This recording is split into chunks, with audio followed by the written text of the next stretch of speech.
The former Prince, now Andrew Mountbatten Windsor, has officially left Royal Lodge and will live in a home on Sandringham Estate in Norfolk. It comes as his brother speaks out on the Epstein scandal for the first time. A 64-year-old, once a senior royal, once celebrated as a war hero, a figure who moved through the full spectacle of the British monarchy like it was built just for him. Now picture this carefully. He's standing outside a 5-bedroom farmhouse in rural Norfolk. Pest control vans lined up nearby, scaffolding half-finished, the air thick with damp and quiet neglect, and he's completely losing control of himself. This is the exact scene multiple sources are describing from Andrew Mountbatten Windsor's first visit to Marsh Farm, the home King Charles has chosen for him. But before we dive in, make sure to hit that subscribe button. The tea is just starting to heat up. And this is where it gets sharp. Andrew reportedly looked at the place with barely hidden shock, calling it pokey and ramshackle. And according to consistent reports across the Mirror, Daily Mail, and Hello Magazine, that moment triggered something far more intense than simple frustration. One word kept surfacing: tantrum. Not mild disappointment, not quiet acceptance, an actual tantrum. Let that sink in for a second. A man once addressed as Your Royal Highness, a host to world leaders, someone who walked Buckingham Palace halls like they belonged to him, now reacting like this over a farmhouse? But this isn't just about a house, not even close. This is about watching privilege hit reality head-on and not handling it well. It's about what happens when someone raised inside a system of comfort suddenly has to face consequences tied to their own decisions. And it forces some uncomfortable questions, real ones, that don't just disappear. Before we even get into the reaction, we need to understand the setting, because without seeing exactly what stood in front of him that day on the Sandringham estate, none of this reaction makes full sense. Marsh Farm is a 5-bedroom farmhouse sitting miles away from the main Sandringham house in Norfolk. Just pause on that for a second. 5 bedrooms, tucked into the royal estate, surrounded by open countryside. By almost anyone's standards, that sounds like a dream setup. It's spacious, private, peaceful, wrapped in some of the most beautiful scenery in England. For most people watching this, it would feel like hitting the jackpot. But for Andrew Mountbatten Windsor, formerly Prince Andrew, Duke of York, once His Royal Highness, it reportedly felt like something else entirely, a complete downgrade. According to the Mirror, he was flat out appalled. The Daily Mail added that a source close to the situation said he really did not want Marsh Farm and hadn't lived anywhere that small since leaving his Buckingham Palace apartment decades ago. Decades! That detail matters more than it sounds. This is someone who spent over 20 years at Royal Lodge, a 30-room mansion set inside Windsor Great Park. 30 rooms, private grounds, total seclusion. Not just a home, but a bubble that shields you from everything outside. A place that quietly reinforces one message every single day: you're important, you're protected, you're different.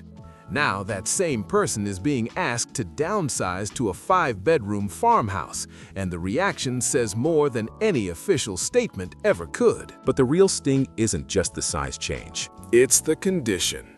When Andrew reportedly visited Marsh Farm to look over renovations, checking details, reviewing work, trying to picture himself living there, the reality didn't match the expectation at all. Pest control vehicles were parked right there on the property, with reports hinting at a possible rodent issue. Confirmed or not, it almost doesn't matter. The image alone tells the story. A former senior royal walking around a farmhouse while pest control vans sit outside? It's the kind of scene that feels almost too on the nose. There were also concerns raised about flooding risks tied to the property's location and condition, adding another layer of unease. And while upgrades were in progress, CCTV systems, a 6-foot perimeter fence, added security monitoring, improved broadband, and landscaping for privacy, none of it was finished yet. So what he saw wasn't a polished countryside retreat, it was the raw version. Exposed, incomplete, and far from comfortable. And according to multiple reports, his reaction matched that moment perfectly. Sources described him as visibly angry. And when you line up everything he walked into that day, you start to see exactly why that reaction hit as hard as it did. Openly furious, struggling to hold it together, and then that word shows up again: tantrum. Let me ask you something, Street. When you picture a 64-year-old man, someone who has spent his entire life at the very top of the most famous family on the planet, reacting to a 5-bedroom farmhouse like that, what does it actually tell you? Not about the house, about him. Sit with that for a second, because it matters more than it seems. To really understand the weight of that reaction, you have to look at what he's being pulled away from. And it's not just physical, it's psychological. Royal Lodge wasn't just a big property. It wasn't just where he lived. It was the last visible signal that he still belonged somewhere inside that world. Because despite everything, the Epstein scandal, the royal titles gone, military roles stripped away, and that BBC Newsnight interview that turned into a complete collapse under pressure, he still had something left to point to. He still had Royal Lodge, a 30-room mansion inside Windsor Great Park. He still had that address, that postcode, that quiet reminder that he hadn't dropped all the way down, not completely. That place sent a message, not just to the public, but to him. It said, you're still in this, you're still part of it, even if everything else has shifted around you. He moved into Royal Lodge back in 2003 and made it his own, reportedly pouring millions into renovations. This wasn't just a place to stay, it was something he built his identity around. So when pressure started building for him to leave, when King Charles made it clear the property could be reassigned, potentially to Prince William and his family, Andrew didn't just step aside quietly. He pushed back, he looked into legal routes, questioned lease terms, resisted the move, delayed decisions, and held his ground far longer than most expected. It dragged on to the point where the resistance itself became a story. Because what you were really watching wasn't just a dispute over property. It was a man struggling to accept that the life he once knew was no longer his to hold on to. And this is where the resistance starts to say a lot more than it should. Because on some level, Andrew knew this moment was coming. Rationally, it was obvious. The HRH title was gone, military roles removed, public duties erased. Piece by piece, the structure of his entire life was being taken apart in full view of everyone watching. Anyone looking at that path could see exactly where it was leading. But knowing something is coming and actually accepting it, That's a completely different situation, especially when you've never truly had to deal with consequences before, not even once. Look at his story closely. Born into the royal family, handed every advantage from the start. Educated at Gordonston, trained at the Royal Military College, and served in the Falklands War, an experience that genuinely shaped him, and to be fair, one he handled with real courage. Then came the role as trade envoy, a position he held for years, even while questions kept surfacing about business connections and the people around him. But through all of it, there was always something in place: a title, a residence, a role, a layer of protection that softened every fall and kept the image intact. That image being simple, that Andrew Mountbatten Windsor still mattered. Marsh Farm changes that completely. It doesn't just represent a move, it represents the removal of that final layer of protection. And that reaction, that reported tantrum, starts to look less like a random outburst and more like what happens when someone who has always been cushioned suddenly has to stand on their own. and then there's the turning point. October 2024. Because if you really want to understand why that visit to Marsh Farm was unavoidable, you have to go back to that month. That's when everything shifted in a way that couldn't be reversed. In October, Andrew lost what he had left. Remaining titles, remaining honors, gone. Buckingham Palace released a statement that stood out, even by their usually controlled standards. It pointed directly to serious lapses of judgment, and it made a clear effort to acknowledge sympathy for victims and survivors of abuse. No vague wording, no soft edges, just a message that landed exactly where it was meant to. And from that point on, the direction was set. The life he had been holding on to was no longer something he could realistically keep, no matter how hard he tried. Those words were not thrown together by accident, not even close. Palace statements go through layers of drafting, legal checks, careful approvals at the highest level. Every word is placed exactly where it needs to be. So when Buckingham Palace describes a royal family member with the phrase "serious lapses of judgment" and pairs it with sympathy for victims and survivors of abuse, that isn't casual language. That is a controlled, calculated message, an institutional verdict, calm on the surface, but absolutely cutting underneath. Andrew continues to deny all allegations connected to Jeffrey Epstein. That remains his position, and it's his right to maintain it. But regardless of that, his standing inside the institution that shaped his entire life has changed in a way that cannot be reversed. No HRH title, no official roles, no patronages, no public duties, no income tied to a working royal position. Strip it all back, and the reality becomes clear. He is no longer functioning as part of the system he was born into. And that move to Sandringham, that's not just relocation, it's the physical version of that reality setting in. Royal commentator and author Robert Jobson pointed out something sharp when speaking to Hello magazine. He said Andrew appears to be kicking his heels and making it clear to the king and those around him that he is not going quietly. And those three words, "not going quietly," carry more weight than they seem. Because what does that actually look like at this stage? The titles are already gone. The roles are already gone. The influence tied to those positions is already gone. The battle over Royal Lodge was the last real point of resistance, and even that chapter is closing. Removal vans have been seen. Timelines are set. His 65th birthday in mid-February marks the point where the keys to Royal Lodge pass back to the Crown Estate. That decision is locked in.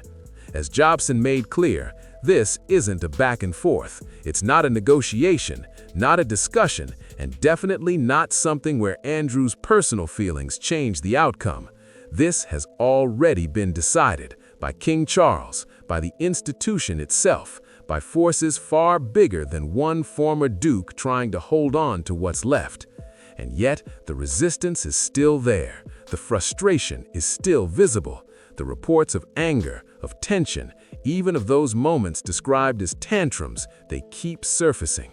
Because when everything familiar is stripped away and there's nowhere left to push back, what you're left seeing is someone struggling to come to terms with a reality they can't control anymore. So what does all of that really tell you about the gap between how Andrew sees himself and how the world, including his own family, now sees him? Because that gap, it's not small anymore. It's wide, and it's impossible to ignore. Now here's a part that doesn't always get the spotlight, but it matters more than people think: the Sarah Ferguson factor. For years, decades actually, Sarah Ferguson has been the one constant in Andrew's life. They officially divorced back in 1996, but they never truly separated. She stayed living with him at Royal Lodge, stood by him publicly, and defended him again and again, even at moments when others quietly stepped back. She went on television, gave interviews, and kept presenting something close to a united front. Whether it was perfectly aligned behind the scenes or not, the message was clear.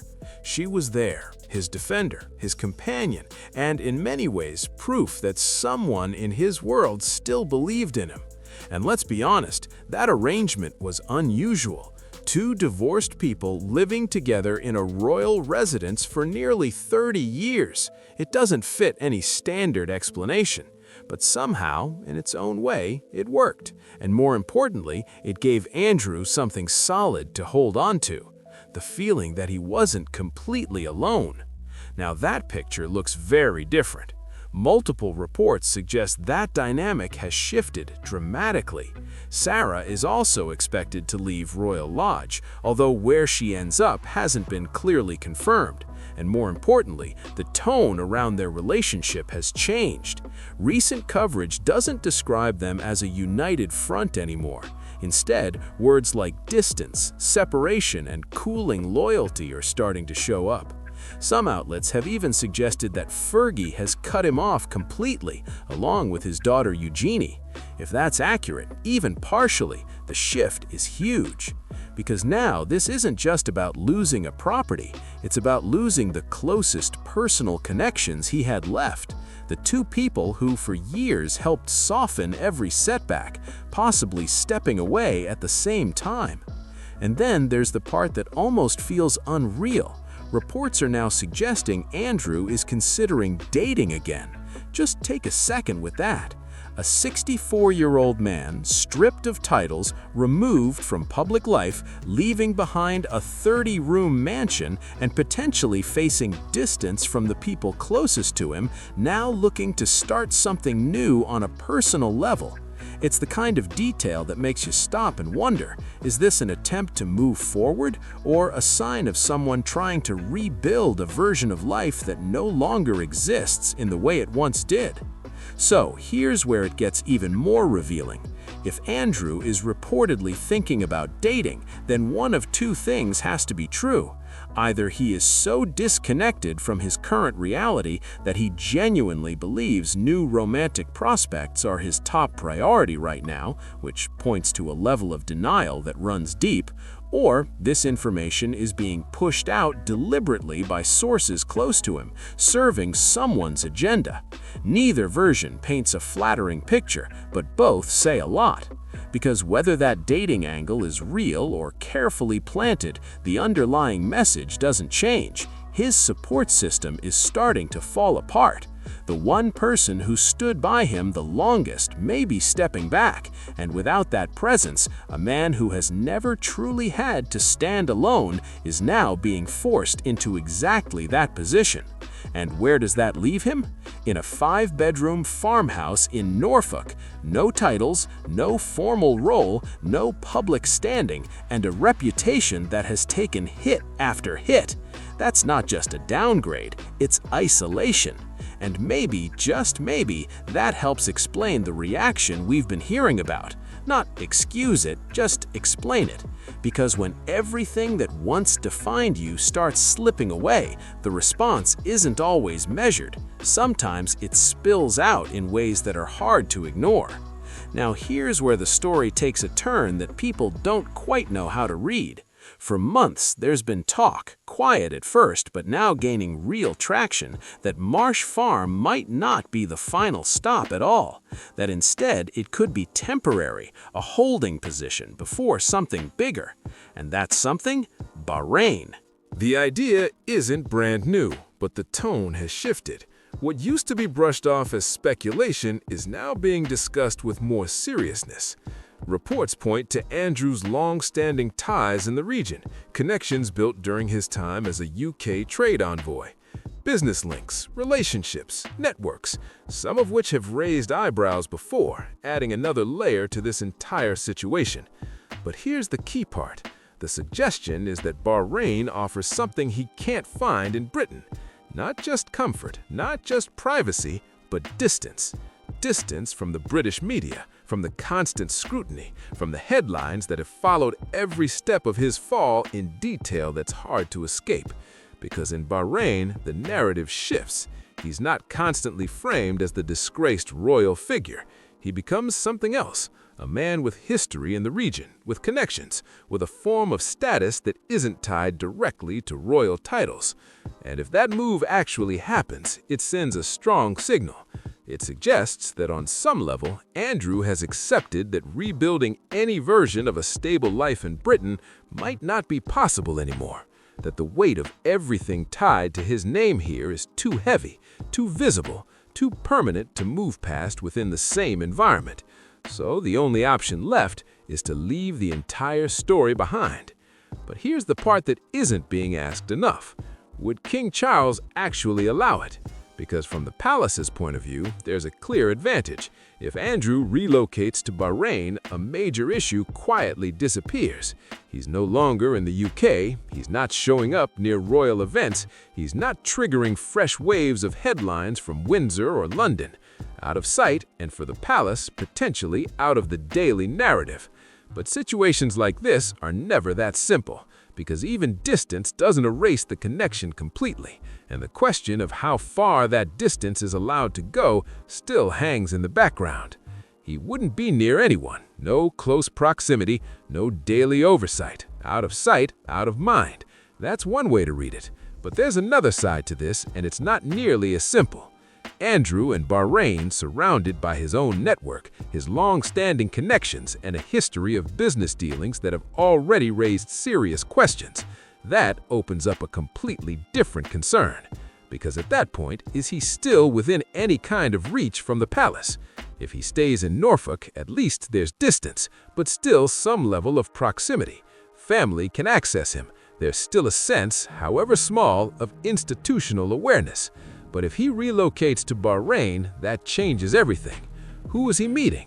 What conversations is he having? What agreements could be taking place behind closed doors? Those questions become much harder to answer. The palace has already spent years trying to contain the situation. Sending him abroad doesn't automatically solve that problem. It might just shift it somewhere harder to monitor. And that's the calculation King Charles is now facing. Not an easy one, not a comfortable one, and definitely not one with a clear answer. Now, shift the focus slightly, because there's another layer here that's been almost silent, but incredibly important. Throughout all of this, the loss of titles, the royal lodge dispute, the move to Marsh Farm, the reports of anger, one group has said almost nothing publicly. And that silence, it speaks louder than people realize. Princess Beatrice and Princess Eugenie, his daughters, both have kept a careful, deliberate silence around their father's situation. No public defense, no public criticism, just distance from the noise while continuing their own lives. Beatrice focusing on her work and appearances, Eugenie on her family and her advocacy efforts. They stayed steady, controlled, and noticeably quiet. And that kind of silence doesn't come easily, not in a situation like this. There have been reports suggesting that Eugenie may have stepped back from contact with her father, although nothing has been officially confirmed. And that detail matters, because speculation is one thing, reality is another. But even the possibility of that kind of distance highlights how serious things have become. Because no matter what people think about Andrew, a fracture between a father and his children is never small. It cuts deeper than any headlines ever show. And here's the part that stands out the most.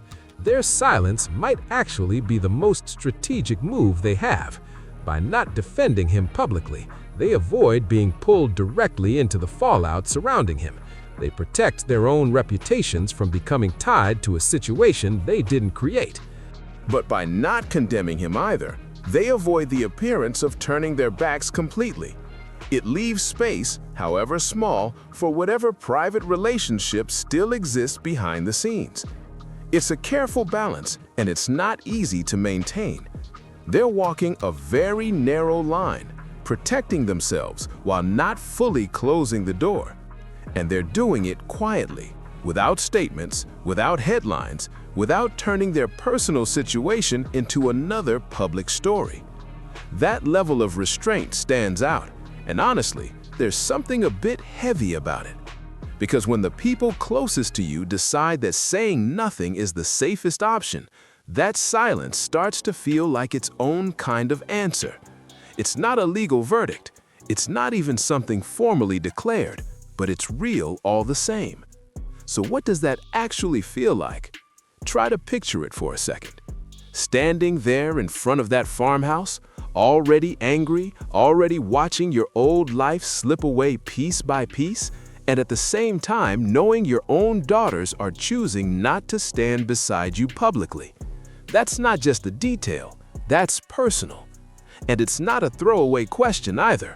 Really think about it, because it's easy to get caught up in the royal drama, the headlines, the institutional shifts, and completely miss the human side underneath it all. But that human side matters. Now this is where the conversation gets uncomfortable, because this is where accountability comes in. What does accountability actually look like for someone like Andrew Mountbatten Windsor? Let's lay it out clearly. The HRS style, gone. Military titles, removed. Public role, erased. Royal Lodge, no longer his. Now he's being moved to a much smaller property away from the center of royal life and influence. No official patronages, no income tied to a working royal role. The structure that once defined his position, dismantled step by step. For a lot of people, that's enough. They look at everything that's been taken away and say, those are real consequences. He hasn't been charged with a crime. He settled a civil case. And in terms of status, reputation, property, and public standing, he's lost more than most people in similar positions ever have. But not everyone sees it that way. Another group looks at the same situation and says it's still not close to enough. They point out that he still lives on a royal estate, that security is still provided, that even now he benefits from a level of privilege most people will never come close to experiencing. That same farmhouse in Norfolk, the one he reportedly reacted so strongly to, would be considered an unbelievable level of comfort for the majority of people across Britain today. And then there's a third perspective, quieter but still there, that what's happened to Andrew carries its own kind of imbalance, that he's been publicly condemned without a criminal conviction, that settling a civil case isn't the same as admitting guilt, that even the possibility of a private life with basic dignity has been pushed out of reach. 3 different views, 3 very different conclusions. And I'm not here to tell you which one is right, that's not the point. But I will point out one thing that stands out, and it's hard to ignore. It's not the anger itself. Anger in a situation like this is human. Watching your life break apart, losing status, losing position, that kind of reaction is expected. No one realistically handles that with perfect calm. What stands out is where that anger seems to land, because instead of being directed at the bigger picture, the consequences, the decisions, the situation itself, it's being aimed at the farmhouse, at the details, at the size difference, the practical adjustments, even things as small as curtains not fitting. At the pest control vans parked outside, at the size of the rooms, at the small details that in the bigger picture shouldn't even matter this much. That's where Andrew's focus seems to be landing. Not on the people whose lives became part of the situation that ended his public role. Not on reflection, not on what comes next, but on the house itself. On the rooms, the postcode, the visible symbols of status that are now being stripped away one by one. And that's what the tantrum really reveals. It shows where the attention is, and for many people watching, that makes it harder to feel sympathy, even for those who might otherwise be open to it. So what happens next? Because this is where things move from reaction into reality. Based on current reporting, the timeline looks like this. Andrew is expected to leave Royal Lodge and temporarily move into Wood Farm Cottage, a smaller property on the Sandringham estate that was previously used by Prince Philip in his later years. That's the short-term step, while Marsh Farm renovations are completed. His 65th birthday in mid-February marks the official handover of Royal Lodge. Then, by Easter 2025, the plan is for him to make the full move into Marsh Farm. That's the structure. That's what's been set. But whether he follows through without resistance, that's still a question. Because if you look at his track record, every stage of this process has been delayed, challenged, or pushed back. He's resisted timelines, questioned decisions, and stretched things out longer than expected. And yet, things look different now. Removal vans have already been seen at Royal Lodge. Renovation work at Marsh Farm is clearly moving forward. The level of detail in recent reporting suggests that this time the move isn't just planned, it's actually happening. So let's look ahead, because what comes next matters, not just for Andrew, but for what it signals about the monarchy itself. There are 4 realistic paths from here, and each one tells a different story. The first scenario, quiet acceptance. Andrew relocates to Marsh Farm, adjusts to a smaller, more private life, and maintains whatever personal relationships remain. Over time, he fades from public attention exactly as the palace would prefer. It's the cleanest outcome, controlled, contained, and allowing the institution to move forward without constant disruption. The second scenario, continued resistance. He never fully accepts the situation. Every few months, new stories surface, complaints about the property, frustration over changes, another reported outburst. Instead of fading away, he remains a recurring issue, pulling attention back again and again in ways the palace can't fully manage. The third scenario, the Bahrain move. After a short period at Marsh Farm, maybe months, maybe less, he decides to leave entirely. He relocates abroad, stepping out of the British media cycle and into a completely different environment. There, he builds a new version of life, surrounded by old business contacts and informal networks that have always existed in the background. It removes him from immediate royal visibility, but introduces a whole new set of unknowns that are harder to predict or control. And the fourth scenario, and this is the one many observers quietly see as the most risky, is some kind of attempted comeback. An interview, a documentary, maybe even a charity initiative, something designed to reshape the narrative and soften public perception. A move back into visibility, even if it's carefully controlled. But here's the problem. Based on history, that path doesn't end well. The 2019 BBC Newsnight interview is still there, a lasting reminder of what happens when Andrew believes he can manage how he's seen publicly. That moment didn't repair anything, it made everything worse. So if that route is taken again, the outcome feels almost predictable. Now I want to hear from you. Which scenario feels most likely? Drop it in the comments, because honestly, the patterns here are clear, and sometimes people watching closely spot them faster than the so-called experts. But step back for a second, because there's a bigger question sitting underneath all of this.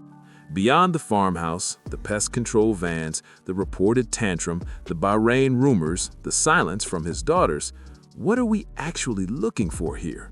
What does accountability really mean? Not just legally, not just within the rules of an institution, but on a human level. Do people want to see the spectacle, a once powerful figure reduced to arguing over curtains and room sizes? Do they want a clean, simple storyline? Consequences delivered, box checked, case closed. Or is it something deeper, something harder to define, like real understanding, real reflection, a shift that isn't about appearances, but about awareness? Because true accountability doesn't just change your circumstances, it changes how you see them. It's not just about losing status, it's about recognizing why that loss happened in the first place. And that's where the Marsh Farm moment becomes important. Because if the anger is still focused on the size of the house, the condition of the property, the visible symbols of status being taken away, then it suggests something hasn't fully landed yet. And if that's the case, then whatever accountability is supposed to look like, this isn't it. So here's where everything settles. Andrew Mountbatten Windsor stood in front of Marsh Farm and, according to multiple consistent reports, reacted strongly. Frustration directed at the house, the space, the details, at everything that represented change. He resisted, delayed, pushed back, made it clear in every way possible that this transition wasn't something he accepted easily. And in doing that, he revealed something that no official statement ever could. Because it showed that the titles, the residence, the status, they weren't just part of his life, they were central to how he saw himself. Take those away, and what's left is someone struggling to adjust, focusing on the visible losses rather than the bigger picture behind them. Meanwhile, King Charles has made one thing very clear.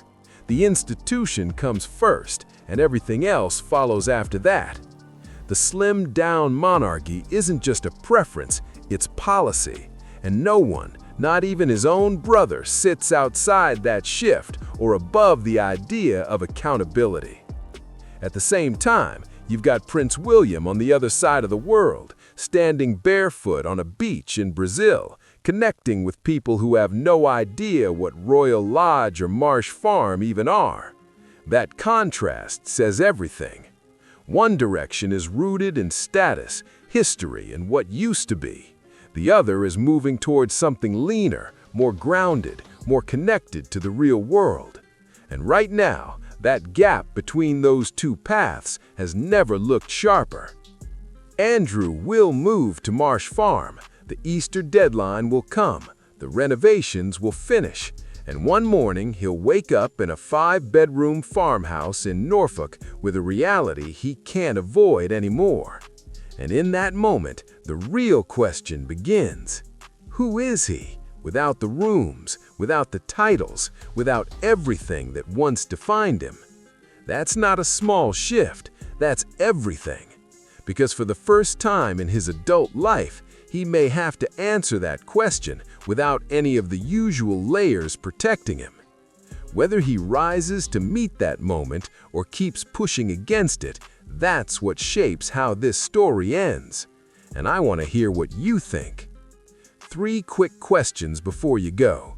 First, do you think Andrew will ever truly accept this new reality, or will he keep fighting something that's already been decided? Second, Bahrain or Norfolk, where do you honestly see him ending up long term? And third, is this accountability or something else entirely? Consequences or quiet exile?